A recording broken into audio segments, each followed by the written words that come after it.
Last night was the premiere. What was the reaction online? And I saw you guys on Twitter, so. I tell you, there was a lot of activity. You know, it seems to have found that I guess the millennials are, you know, very active and social, and they were talking about it a lot, and so it trended. I think it went all the way up, right, worldwide and in the United States. #1. It's trending #1. So I don't know what that necessarily means, but it shows that a lot of people are talking, and everybody has heard about it that I know, and people are talking about it and writing about it, and so it feels like it did the job, you know. It was bonkers, wasn't it? It was crazy.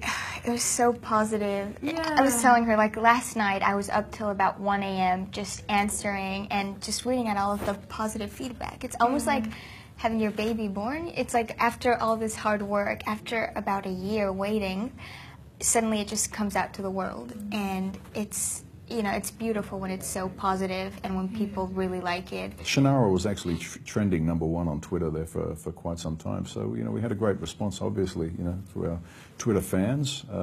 We've had really some wonderful reviews, and then we've had sort of this seesaw of other reviews from some of them. So it's one of these shows where it's really sort of the groundswell is coming from the audience, which I think is kind of the most important thing.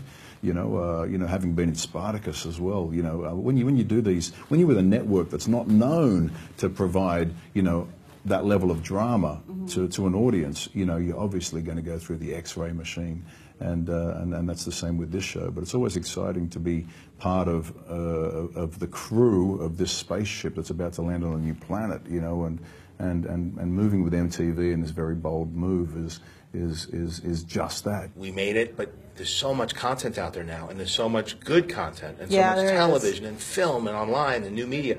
So to cut through, really, on the one hand, speaks to the great job that these people did, and also the commitment that MTV made to really put it out there and present it as something they were very proud of, and were presenting as kind of a new chapter in their brand. What have been some of the funny reactions you've seen? People are probably already rooting for different characters. Yeah, that's always quite interesting to watch go down and see how that evolves. But I like all the little memes and little gifs that people send in relation to what's going on in the story. So you suddenly receive these things that perfectly capture what's going on in the story, and you're like, yeah, that's exactly it. You've got it. And it's funny when they're shipping for someone, or when they're that's a new thing. Team Amberly or Team Eritrea. So yeah, it's really funny.